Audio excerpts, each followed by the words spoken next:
Bienvenidos a todos. Continuamos hablando de cómo implantar Visible Thinking en el aula. Te recuerdo lo que te dije en el primer vídeo. Para implantar estas nuevas metodologías es importante que tengas la mente abierta y que no tengas miedo a utilizar nuevas metodologías, nuevas filosofías. Estoy segura que si estás viendo este vídeo es porque estás en esta sintonía. Tener presente que todo necesita su tiempo es importante, porque no se puede hacer todo de forma inmediata.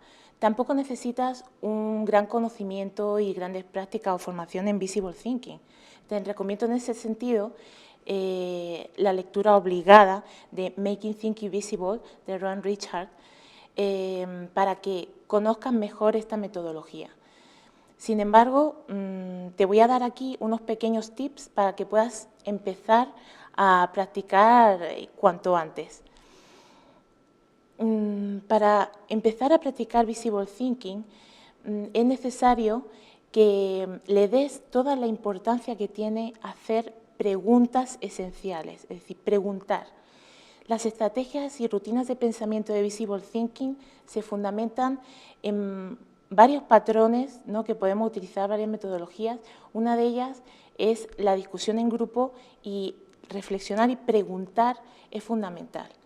Es decir, el docente lanza unas preguntas para hacer pensar, para que haya una actividad mental que será diferente según lo que necesitemos en nuestra unidad y en nuestra asignatura. Pero lanza preguntas y está muy atento y presta mucha atención, escucha, una escucha activa a las respuestas del alumno. Esto es fundamental que lo entienda.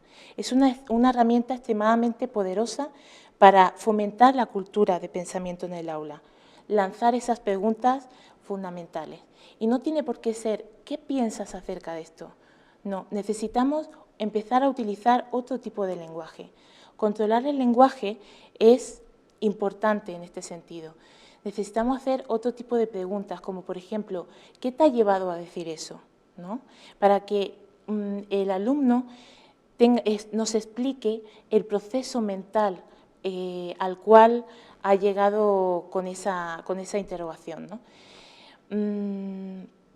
Las preguntas permiten al docente verlo como un aprendiz también de esa cultura de pensamiento, y eso es muy interesante en el aula, ¿no?, que los alumnos se sientan que el docente es uno más en cierta forma, ¿no? El que quiera saber y forme parte de esa cultura va a motivar mucho y va a subir mucho la autoestima del alumno, porque vamos a estar escuchando atentamente cuál es su opinión y cuál es su interés en ese tema, en esa asignatura que estamos tratando, ¿no? ¿Cuáles son las mejores preguntas? Lo vamos a ir viendo a lo largo de estos vídeos, pero desde luego que lo vas a ir viendo tú con tu práctica docente. Modelar ideas interesantes es la segunda parte de esta cuestión que te comentaba, ¿no? Saber encaminar las preguntas hacia un aprendizaje más profundo. Puede coincidir o no con los objetivos que tú tengas de esa materia que estás impartiendo, pero lo importante es que reconozcas que el aprendizaje no tiene solamente una vía. Recordemos eso de no perder el bosque por estar viendo los árboles, ¿vale? Es necesario que entiendas que tú tienes un objetivo, quieres transmitir una materia, y que esa materia a lo mejor la vas a seguir desde otras perspectivas. Tienes el objeto de llegar hasta un punto, pero lo vas a hacer a lo mejor con la discusión, el modelamiento de esas ideas que van surgiendo en clase, va a crear una ruta alternativa. Y tienes que estar con la mente abierta, como he dicho antes, observando, escuchando a tus alumnos. Recordemos que nos estamos alejando de esa concepción de la educación, que el docente es el que sabe todo y transmite. Se va a generar un conocimiento en el aula compartido, que vamos a generar todos, los alumnos y el docente. Entonces, vamos a seguir con esa importancia que le tenemos que dar al lenguaje como influencia para desarrollar el pensamiento, ¿de acuerdo? Saber escuchar, pero también Documentar lo que estamos diciendo es de sumo interés. Así le estamos enseñando a los alumnos cómo tienen que responder ante una determinada situación, ¿no? ¿Qué te ha llevado a pensar en eso? ¿Por qué has llegado a esa conclusión? Documéntalo, ¿no? Muestra evidencia. No tiene por qué ser científica, pero ¿cuál es la evidencia que te ha llevado a eso? En este sentido, no creáis que estamos hablando de archivar, sino más bien de valorar y reflexionar acerca de lo que se ha hecho en clase. Capturar el proceso de aprendizaje en sí mismo, capturar discusiones, preguntas, hechos, actividades, qué es lo que ha llevado a esa conclusión final de la clase, ¿no? Porque, como decía antes, a lo mejor tú tienes un objetivo para esa clase, para esa unidad, pero puede ser que por la rueda de preguntas, la discusión y las actividades que se hayan generado durante ese rato, el aprendizaje y el contenido se haya desplazado en otra dirección. Entonces, debes rememorar y documentar ese devenir de la asignatura para proseguir en la andanza del aprendizaje, ¿de acuerdo?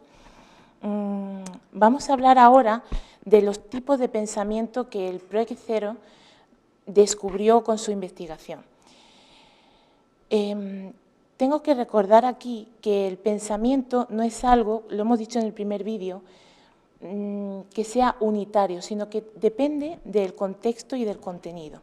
Asimismo, tenemos que alejarnos de concepciones tradicionales del pensamiento, como por ejemplo la taxonomía de Bloom, y empezar a pensar que el pensamiento no es algo jerárquico, es decir, hay varios tipos de pensamiento y vamos a llegar al final a una conclusión y un aprendizaje. No es así, es mucho más cajón desastre, por llamarlo de alguna manera. Se van a dar diferentes tipos de pensamientos, sí, pero lo importante es la calidad del pensamiento para llegar a ese aprendizaje. Ya he comentado antes que no es solo pensar para aprender, sino aprender a pensar. Entonces, como docentes tenemos que tener en cuenta los tipos de pensamiento para encaminar nuestra asignatura hacia esos tipos de pensamiento para producir el aprendizaje. Podemos empezar hablando, por ejemplo, de los tipos de pensamiento que tienen que ver con identificar patrones y hacer generalizaciones. Otro es generar posibilidades y alternativas. Fijaos lo interesante que es tener en cuenta este tipo de pensamiento para programar una asignatura, para programar una clase, para programar el curso, ¿no? Evaluar y buscar evidencias, que lo hemos dicho antes. Identificar nuestras prioridades. Saber desde qué punto comienza nuestro conocimiento. Si tenemos una nueva idea que aprender y que estudiar, ¿qué sabemos? ¿Qué habilidades tenemos para desarrollar esa nueva idea, ese aprendizaje? Por eso, vuelvo a decir una vez más, el pensamiento siempre tiene que ver con el contenido y el contexto. De dónde partimos para construir ese pensamiento y ese aprendizaje. Existen muchos tipos de pensamiento, incluso a lo mejor estarás pensando otros aparte de lo que te he dicho. Genial. De lo que se trata no hay algo fijo y además esta lista que propone el grupo de investigación de Visible Thinking es solamente una sugerencia. Lo importante es que tú, como docente, tengas la motivación para cambiar y busques nuevos caminos para acceder al aprendizaje y crear esa cultura de pensamiento. Imaginaros, por ejemplo, que tenéis que evaluar una obra artística, ¿no? Una pintura quizá, o una situación social de una época histórica determinada. Antes, en otro vídeo hemos estado hablando de hacerlo desde las diferentes inteligencias. Pues imaginad que tuvierais que programar esa actividad teniendo en cuenta los diferentes tipos de pensamiento. Por ejemplo, identificando generalidades, es decir, si tengo una obra de arte en concreto, pues vamos a identificar cosas que el artista hace en común en todos los lienzos. Vamos a identificar patrones, generando Otro pensamiento puede ser generar alternativas, es decir, vamos a reflexionar acerca de qué lleva al artista a realizar esa obra de arte, esa pintura. Pues vamos a proponer posibilidades, ¿no? Vamos a pensar qué lleva al artista, al pintor, a utilizar más el negro, el azul, qué significado tienen esos colores. Vamos a realizar evidencia, o sea, vamos a argumentar desde la evidencia.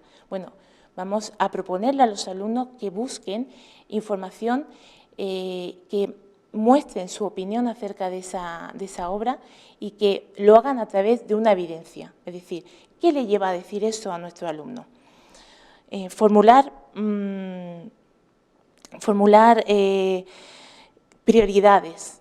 Por ejemplo, cuando estamos viendo esa obra de arte, por primera vez, ¿qué conocemos acerca de ese artista? ¿Conocemos algo? ¿No conocemos nada? A lo mejor un alumno te puede decir, pues yo he visto otro cuadro de ese pintor en ese museo que me llevó mi padre en vacaciones. Y puede partir el conocimiento desde ese mismo hecho, ¿no? La experiencia es fundamental para partir y crear una cultura de pensamiento. Entonces, vamos a repasar un poco los tips con los que hemos empezado. Hemos empezado diciendo que es muy importante reflexionar acerca de la importancia de que no tenemos que hacerlo todo al mismo tiempo como docentes. No necesitas una formación específica en esto, pero sí tienes que conocer y plantearte metas. Y una de ellas puede ser hacer las preguntas adecuadas. Hemos también hablado de modelar ideas interesantes y también, por supuesto, de escuchar, de hacer una escucha activa. Esto nos va a permitir motivar al alumno y además trabajar su autoestima muchísimo. Y, por supuesto, documentar la clase. No se trata de archivar, se trata de valorar lo que ha sucedido para seguir nuestra actividad docente. ¿De acuerdo? Os veo en el próximo vídeo y creo que os va a gustar porque vamos a hablar de unas rutinas de pensamiento muy prácticas. Vamos a llevar dos de ellas. Un compara y contrasta y un veo, pienso y me cuestiono. Hay muchas más, hay unas 21, pero vamos a un poco mostraros cómo hacer estas dos rutinas para que vosotros, con vuestro interés, sigáis buscando y aprendiendo. Muchas gracias.